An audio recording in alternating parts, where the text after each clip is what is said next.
Hey, what's going on everyone? I'm Jonathan Wang and this is Motivational Money.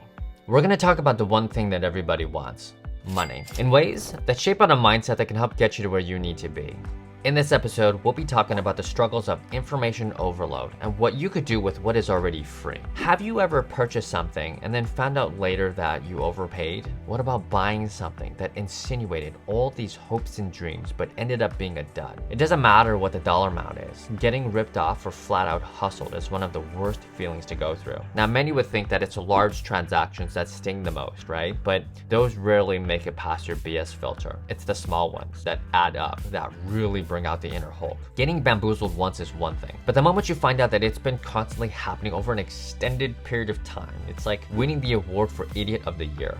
The reason these kinds of things happen so frequently is because when someone wants something so bad, they're susceptible to overstretching the reality of what they're buying that they go beyond the fine print. They believe that this will bring them their hopes and dreams. It doesn't help when certain folks advertise in a way that targets vulnerable consumers. In this day and age, information is so accessible that it should be a red flag when someone's peddling something that they claim nobody knows about. Especially when there's a shot clock and they say, limited time offer for you to get in on the ground floor. The moral of the story, don't pay for free. Here are 3 free resources that all investors should use. Number 1, the Wall Street Journal. This is one of the oldest and most well-respected sources of business news out there. The Wall Street Journal was founded in 1889 and they've continuously printed 6 days a week since it was first published. Back then, the journal was hand-delivered to traders at the stock exchange throughout the day. And at that time, it only consisted of brief news bulletins. So it's come quite a long way in this digital age. Not only is the Wall Street Journal still printed and available online, but the online journal is packed with so many great things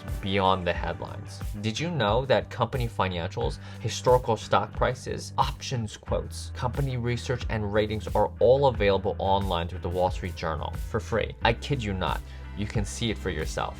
Number 2, Yahoo Finance. Anytime you look at a company for the first time, the profiles that Yahoo Finance has for each company is a great place to start. It shows where a company is based, who their leadership team is, and how much they're paid.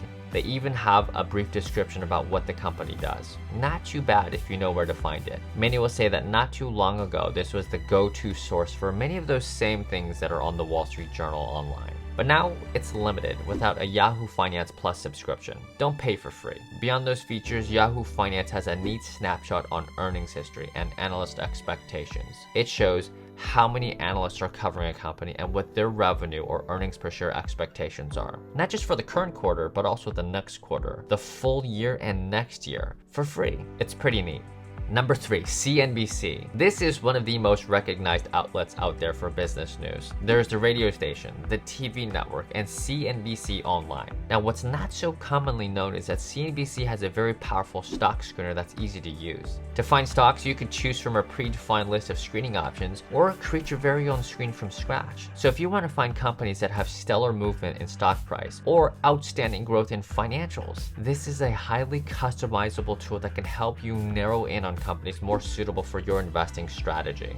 This is one of the easier screeners to get started with. So if you find that a tool like this is something you really enjoy using, there are many stock screeners out there. Yahoo Finance has one, and the Wall Street Journal even has a fund screener. They're free. So before you sign up for a paid subscription to something, look around to see if there's already something you can use to achieve the same results.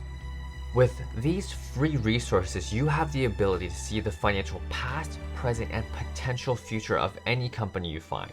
So before you buy into something, it's important to know that you have a lot of great resources out there that are absolutely free. If you've already bought into something and you feel like maybe you shouldn't have, that's not the end of the world, because at least you learned. It's more important that you know than how you know. So the next time you find yourself in a situation where you want to pull the trigger and buy into something, take a step back and think about it. Everyone tunes into WIIFM. What's in it for me?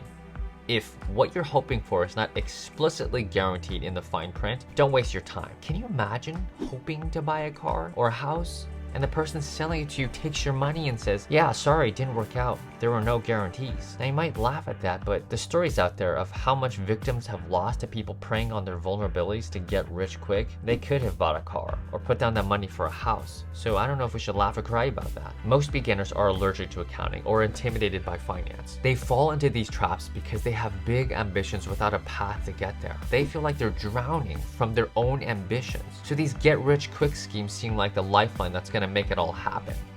Friends, the American markets provide investors from all walks of life with the opportunity to do something great. No matter what country you're in, the internet has provided us with direct access into the world's largest economy. The law is on our side, and there are so many great resources available to us for free. Don't drown in a sea of lifeguards. It's about time we take it upon ourselves to learn a little and see how we can do more with what we already have. So what's the best way to go about using these free resources and jump-starting our analytical minds? Can we simplify financial analysis down to 2 powerful metrics? Until next time, I'm Jonathan Wang.